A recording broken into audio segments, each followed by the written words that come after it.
When I found out they had brought Second Chance into Battlefield, when I first had some motherfucker I had just killed resurrect himself in a prone position to slay me, that was the moment my excitement was replaced with skepticism for Battlefield Hardline. And I've tried to keep an open mind about this, but the more of this new game I experience, whether through the beta, or news articles, or videos, or from the thoughts of my longtime Battlefield comrades, the more I become disillusioned with the notion of this game in its entirety. I think Battlefield Hardline was a mistake on EA's part, and of course this is a mistake they make quite often. They rush ahead with their greedy little schemes to milk a cash cow so aggressively and often incompetently that the cow itself is ultimately wounded and subsequently destroyed. They have a nasty habit of taking what could be a generation's worth of gaming, should the entity be given the proper amount of love and time to grow, and instead spam it to the point of mediocrity.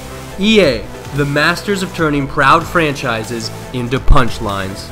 So there was this article on Multiplayer First recently that I will link in the description that was basically using the amount of pre-orders a game has to calculate what its future sales will look like. And it is, of course, largely estimates, but they've had generally successful predictions in the past, so you can put some stock in it. So it's hosted by Ordometer. It's kind of like VG charts. There's a lot of websites set up to try and predict sales because there's a lot of different people who have a lot to gain from knowledge regarding a product's profitability. But anyways, these guys are claiming that Battlefield Hardline, based on its current standings, is basically in an identical situation as Medal of Honor Warfighter was around the same time before its release, which is not a good thing, because Medal of Honor ended up doing a belly flop into a septic tank of cow shit, and ultimately the Medal of Honor franchise itself died last year. I don't think there's going to be another Medal of Honor game ever, and if there is, it's going to be a very long time from now. You see, EA's original plan was to release shooters annually but alternate between Battlefield and Medal of Honor, but they accidentally killed Medal of Honor. They accidentally killed off the whole series, so they had to readjust, but now it looks like they are on track to kill Battlefield as well. And really, I didn't even really need this article to know that Hardline was kind of getting shit on. If you look around in the comment sections of YouTube videos and or Facebook posts or forum posts, which is something I do a lot because it's a good way to get a feel for the general public's attitude towards things. It's kind of how I conduct my own unofficial focus group research. You can generally see a consensus among Battlefield players that Hardline is kind of a slap in the face. Usually these comments boil down to either, one, people feel like Hardline should be DLC for Battlefield 4, and that it's just a rushed copy and paste with very little new incentive to purchase if you already have Battlefield 4. Or the second kind of comment is people that are still furious about Battlefield's launch and the, all the bugs and glitches and terribleness that was included. So really, this article just kind of confirmed what I already knew to be true. Now, part of the problem, obviously, is the Battlefield 4 launch, and Battlefield Hardline sales will be the first time the damage of that launch is truly measured, because a big part of people's fury with Battlefield 4 was that by the time they figured out the game was broken, they had already bought it, right? So, and then maybe they bought it, and they held on to it past the refund date, because they were expecting it to get fixed eventually, but then, 4 or 5 months later, it still wasn't fixed, and at that point, it was non-refundable. So the sales of Battlefield 4 itself don't bear the full wound of its own launch, because people had already bought it, right? And even though it's fixed now, I think most people quit Battlefield 4 before it was able to see those fixes implemented, and there's a big difference between when you stop playing a game because you've finally gotten bored of it, as opposed to basically rage quitting a game in its entirety out of frustration. Because if you've just gotten bored of it, you'll come back for more when there's a new version. If you rage quit it, if you feel like you still haven't even gotten your money's worth for the last game, you're going to be a lot less inclined to pick up the next edition. And it's almost sort of a vengeance thing with a lot of people. They feel like, hey, they bought the game and the non-refundable season pass, and because the game was broken, they really feel scammed out of that money.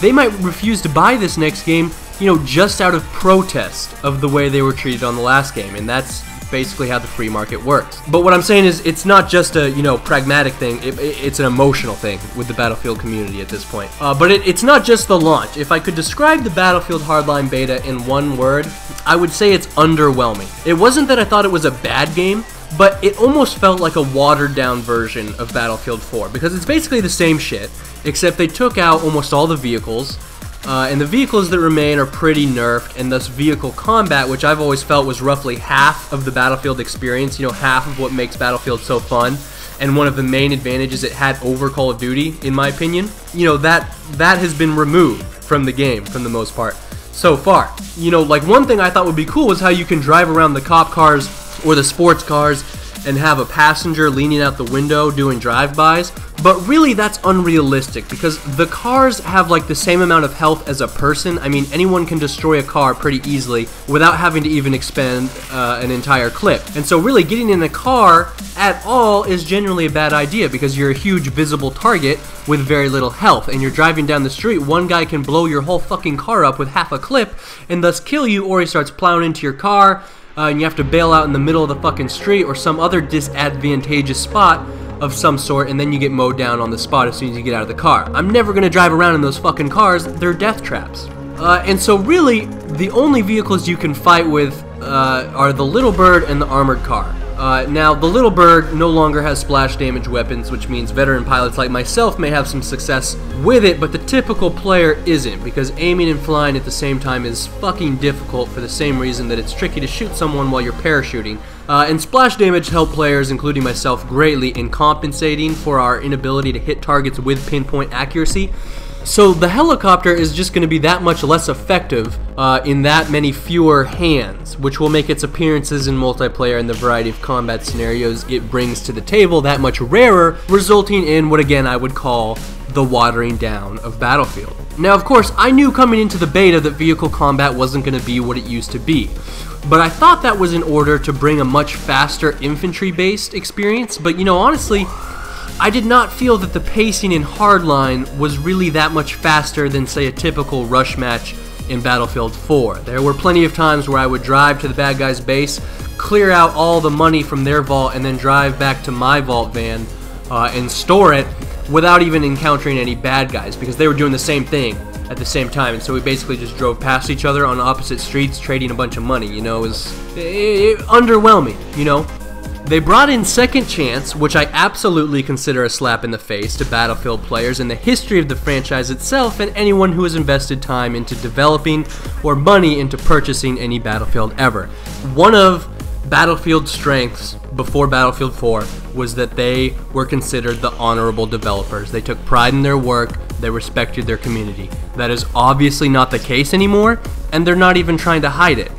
And I really feel like they've hamstrung themselves with that. They've really turned one of their greatest strengths into a weakness, a huge weakness. The graphics are arguably downgraded from Battlefield 4, not that I'm super concerned about that stuff, but it's certainly not an improvement from Battlefield 4. The cops versus robbers thing is silly, and I personally, you know, I've talked about this before, I don't really give a shit about that either so much. For me, it's just, you know, I want to shoot people, I don't care what the fuck outfit they're wearing, I'm not worried about the story behind the multiplayer match. But and this surprised me, it seems the premise itself is really falling flat with a lot of people. Like, people are really getting kind of, becoming disillusioned with the whole cops versus robbers thing and its plausibility. Much more than I thought they would. I didn't even think anyone would give a shit, but people are people are pissed off that the cops have an RPG. You know what I mean? Like, people are pissed off about that because it's just so unrealistic. They should have done FBI, CIA, counterterrorism units versus like domestic terrorists in the US, you know, like FBI versus Clive and Bundy militia or something. Now, granted, it's the beta, and I've heard a lot of people make the argument that, you know, this is just a beta, the actual game will be a lot better, but I disagree. If you look at the Battlefield 4 beta, it was perfectly representative of everything that was going to be in Battlefield 4. It covered the full range of vehicles, excluding jets. It had a major Levolution event. In fact, it had the major Levolution event, the skyscraper being the poster boy symbol of Levolution in the game. And there's a reason for that, and it's that they wanted to show off as much cool stuff as possible. The coolest stuff. Because the simple truth is that these betas are not about testing the game.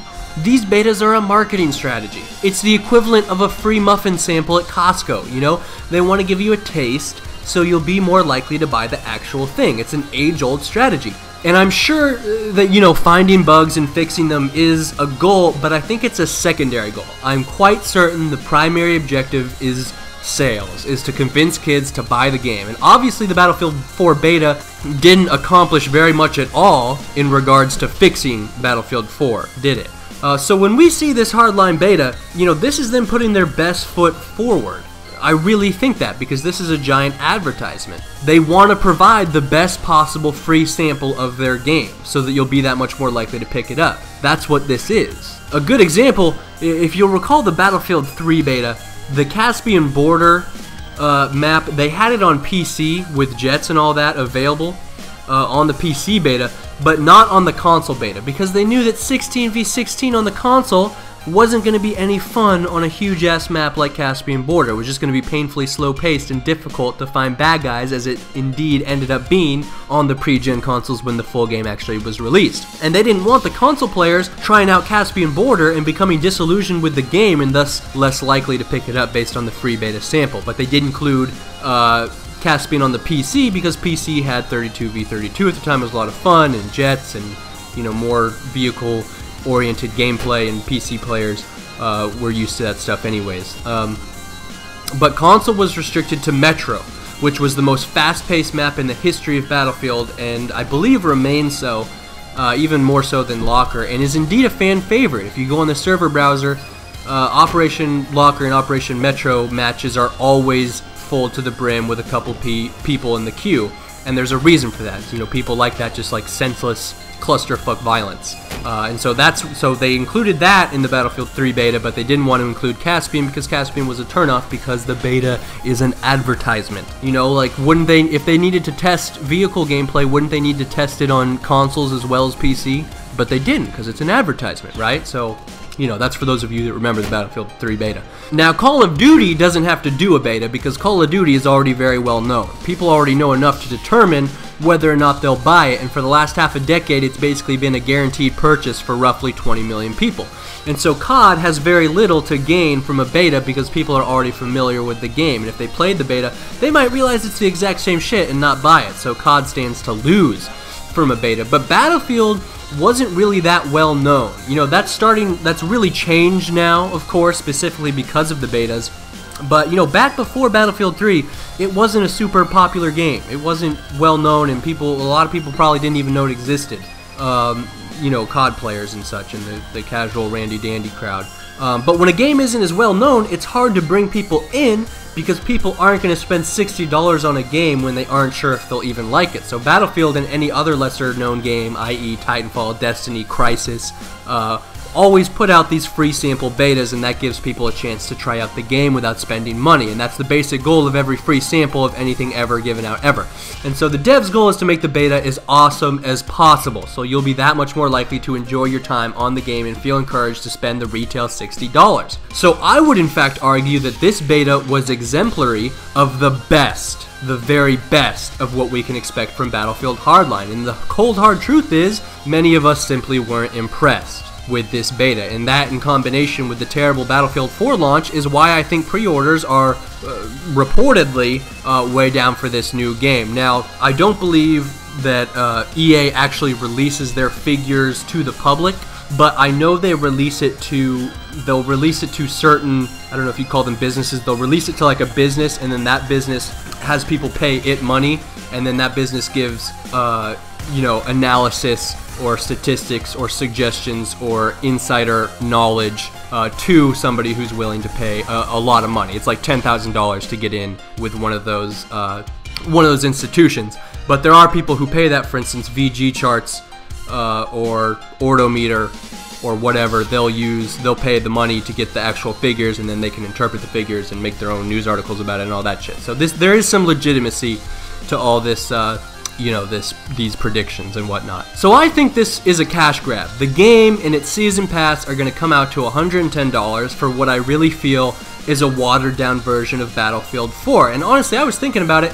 I totally see myself just continuing to play Battlefield 4 even after Hardline launches. I enjoy vanilla Battlefield 4 much more than I enjoyed that beta. I very rarely play a game after its sequel is out, but I do not think Hardline is going to be superior to Battlefield 4. I just don't think that. Watered down Battlefield 4 is, I honestly feel like that is the most accurate description. In my opinion. Maybe I'll be totally wrong, but for now, I'm not impressed. And most Battlefield veterans are very close to just being done with this series entirely at this point. In fact, many of them are. Many of them have moved on to different games. I think they especially feel frustrated with Hardline because there really is a lot of truth to the notion that this game could have been a mod. If you go back and look at some of the mods that came out for previous Battlefields back before they took mod support out specifically so they could release copy and paste bullshit like this, mods back then easily outdid Hardline. For instance, if you look at the Star Wars mod for 2142, and I encourage you to look up gameplay for it on YouTube, that really brought more new stuff and a new set of diverse experiences to the table than Hardline is at this point. And that mod was fucking free. And so people that were around on Battlefield back in the day and remember those mods, look at this and they say, you know, this could have been a mod, a free mod. And that's when they start to realize that this series isn't what it used to be. It's not a place for, you know, the hardcore players and the modders and what it used to be. It used to be a very different community and experience and game and developers and all that, but that's what happens when you sell your soul to EA. They fuck you. They fuck you so fucking hard. It's ridiculous. So, in conclusion, fuck EA. They can kill themselves. I hope they do. If I found out they crashed the fucking CEO of EA crashed his fucking car tomorrow, I'd, you know, light a cigar. Fuck DICE for selling their soul. Battlefield could have topped Call of Duty on the new gen. Battlefield could have conquered the FPS market. Instead, Battlefield is in a fierce competition to earn a worse and more laughable reputation than Call of Duty. And this is what passes for AAA titles and AAA competition in today's gaming industry. I just feel like every game that has come out in the last 3 years has been such a letdown. I was playing the 2003 Knights of the Old Republic and it occurred to me they don't make them like they used to anymore. Because Tor was a huge letdown too. I don't know, maybe it's time to hang the controller up. Maybe I need to find a new hobby. Please rate. This is Batman, signing out.